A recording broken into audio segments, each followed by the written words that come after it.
শিলিগুড়িতে ক্রমাগত বাড়ছে টোটো চুরির ঘটনা।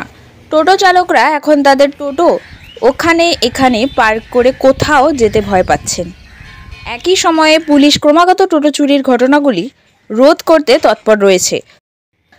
তবুও গত 4ই সেপ্টেম্বর শিলিগুড়ির মাটিগাড়া এলাকায় একটি টোটো চুরির ঘটনা ঘটেছিল এবং এই বিষয়ে একটি অভিযোগ দায়ের করা হয়েছিল 6ই সেপ্টেম্বর।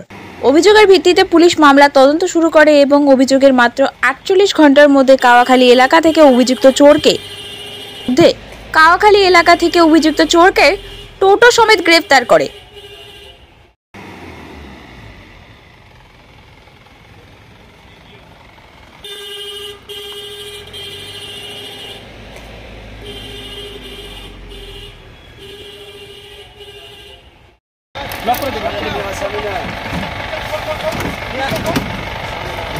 গাড়ি